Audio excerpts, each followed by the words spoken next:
ஆண்டவராகிய இயேசு கிறிஸ்துவின் நாமத்தினாலே அன்பின் வாழ்த்துக்கள்.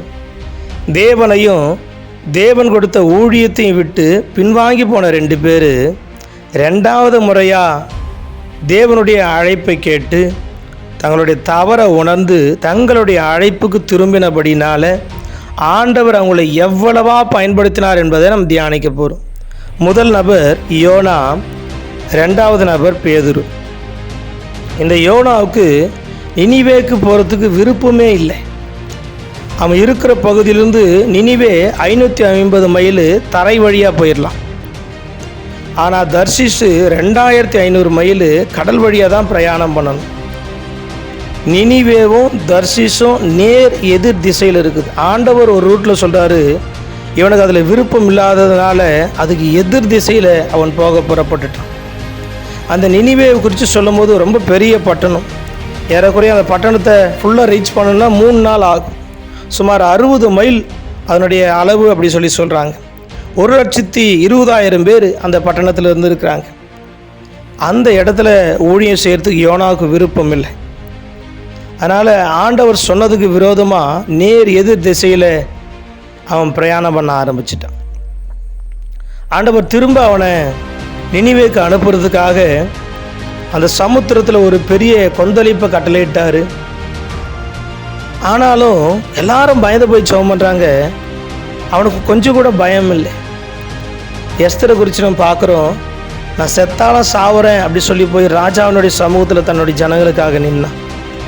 ஆனால் இந்த யோனா நான் செத்தாலும் சாவேனை தவிர நினிவேக்கு போக மாட்டேன் சொல்லி கீழே போய் படுத்து தூங்கிட்டான். அயர்ந்த நித்திரை பண்ணினான்னு சொல்லி எழுதப்பட்டிருக்கு. ஆனாலும் கர்த்தர் அவனை விடலை.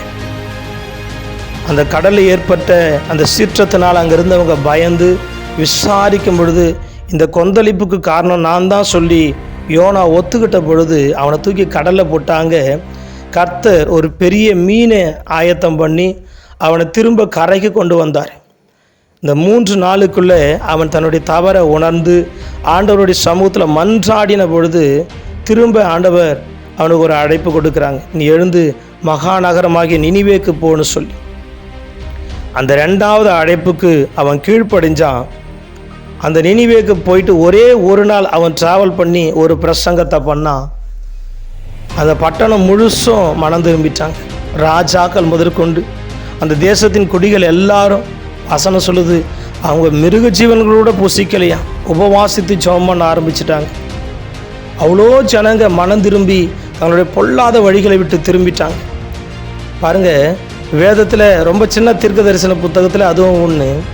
ஆனால் அந்த சின்ன தீர்க்க தரிசன புஸ்தகத்தில் இருக்கிற யோனா பெரிய தீர்க்கதரிசி சொல்லி ஆண்டவர் சொல்கிறாங்க. யோனாவிலும் பெரியவர் ஒருத்தர் இருக்கிறாரா, அது நான் தான் சொல்லி சொல்கிறாங்க. இன்றைக்கி ஒருவேளை ஆண்டவர் உனக்கு கொடுத்துருக்கிற அழைப்பை, ஆண்டவர் உன்னை நிலைநாட்டின ஸ்தலத்தை விட்டு நீ ஓடுவ சொன்னால் ஆண்டவர் இன்றைக்கி திரும்ப உங்களை அழைக்கிறாங்க. ஆண்டவருடைய அழைப்புக்கு கீழ்ப்படிஞ்சு அந்த ஸ்தானத்தில் நீங்கள் போய் நிற்கும் பொழுது கர்த்தர் உங்களை அதிக வல்லமையாக பயன்படுத்தி பெரிய காரியங்களை செய்ய ஆயத்தமாக இருக்கிறாங்க. 2வது நபர் பேதுரு. ஆரம்பத்திலேருந்தே இவருக்கு அதிக ஆர்வம் ஊழியத்தில். ஆண்டவரோடு கூடவே இருந்தாங்க. ஆண்டவருக்காக எதையும் செய்ய துணிஞ்சாங்க. ஆண்டவருக்காக எல்லாத்தையும் ஆரம்பத்தில் விட்டுட்டு வந்தாங்க. ஆனால் ஆண்டவராகிய இயேசு கிறிஸ்து மரித்து உயிரோடு கூட எழுந்த பிறகு பாருங்கள், இவர் ஒரு பக்கம் பயம், இன்னொரு பக்கம் சாப்பாட்டுக்கு வழி இல்லாத ஒரு சூழ்நிலை. அதனால் ஒரு தீர்மானம் பண்ணார். எந்த படகை எந்த வலையை நான் விட்டுட்டு வந்தேனோ திரும்ப அதே வலையை அதே படகை எடுத்துகிட்டு நான் கடலுக்கு போகிற சொல்லி தீர்மானம் பண்ணார். அவரோடு கூட 6 பேரை சேர்த்துக்கிட்டார். 7 பேரும் போய் முயற்சி பண்ணுறாங்க. நைட்டெல்லாம் ட்ரை பண்ணி ஒன்றும் கிடைக்கல.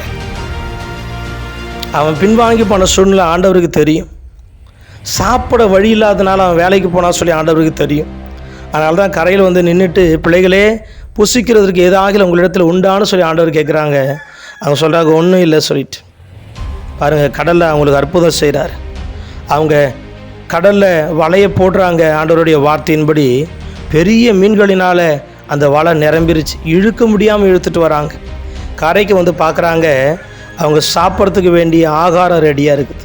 அப்பமும் மீன்களும் ரெடியாக நெருப்பில் சுட்டு ஆண்டவர் வச்சுருக்கிறாங்க. அவங்களுடைய சூழ்நிலை ஆண்டவருக்கு தெரியும். ஒருவேளை இன்றைக்கி நீ பின்வாங்கி போகிறதுக்கு உன்னுடைய சூழ்நிலை, உன்னுடைய வறுமை, உன்னுடைய தரித்திரம் காரணமாக இருக்குன்னு சொன்னால் அதை மாற்றுகிறது என் தேவனாகிய கர்த்தருக்கு லேசான காரியம். இன்றைக்கி அவருடைய வார்த்தைக்கு நீ ஒபே பண்ணுவ சொன்னால், திரும்ப உன்னுடைய அழைப்பில் வந்து நிற்க நீ ஆயத்தமாக இருப்ப சொன்னால், ஆண்டவர் உன்னை கொண்டு பலத்த காரியங்களை செய்வாங்க. அந்த பேதுரு திரும்ப தன்னுடைய ஸ்தானத்தில் வந்து நிற்கும் பொழுது அவனுடைய பிரசங்கத்திலேயே 3000 பேர் அபிஷேகம் பெற்ற பின்பு, இயேசு கிறிஸ்து உயிர்த்தெழுந்து இவன் அபிஷேகம் பெற்ற பின்பு இவன் செஞ்ச பிரசங்கத்தில் 3000 பேர் ரட்சிக்கப்பட்டுட்டாங்க. அற்புதங்களோடு இவன் செய்த 2வது பிரசங்கத்தில் 5000 பேர் ரட்சிக்கப்பட்டுட்டாங்க. அப்போஸ்தலரில் நாம் வாசிக்கிறோம், அவனுடைய நிழலாகிலும் படும்படி வியாதியஸ்தரை பிசாசு பிடிச்சவங்களை கொண்டு வந்து வைப்பாங்க, எல்லாரும் சுகமாயிருவாங்க. பாருங்க, புதிய ஏற்பாட்டில் பெரிய அறுவடையை பார்த்த படிப்பறிவில்லாத ஒரு மனுஷன் பேதுரு. இன்றைக்கும் நீங்கள் உங்களுடைய அழைப்புக்கு திரும்ப ஆயத்தமாக இருப்பீங்க சொன்னால் ஆண்டவர் உங்களை பயன்படுத்த வல்லவராக இருக்கிறார். எப்படி இளையகுமாரன் எல்லாவற்றையும் இழந்து பின்வாங்கி போனவனாக இருந்தாலும் திரும்ப தன் தகப்பன் இடத்துல வரும்பொழுது அவனுக்கு வஸ்திரம் முதற்கொண்டு, முத்திரை மோதிரம் முதற்கொண்டு, பாதரட்சைகள் முதற்கொண்டு கொடுத்து அழகு பார்த்து சந்தோஷப்பட்ட தகப்பன், இன்றைக்கி நீங்கள் திரும்ப ஆண்டவருடைய சத்தத்துக்கு கீழ்ப்படிஞ்சு வருவீங்க சொன்னால் உங்களை அழகுபடுத்தி பார்க்க, உங்களை உயர்த்தி வைக்க அவர் வல்லவராக இருக்கிறார்.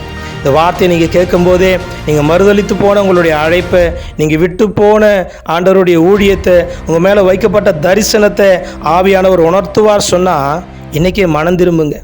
திரும்பி வான்னு சொல்லி அவர் அழைக்கிற அந்த சத்தத்துக்கு கீழ்ப்படியுங்க. தேவன் யோனாவை போல, பேதுருவை போல உங்களையும் பயன்படுத்துவாராக. ஆமென்.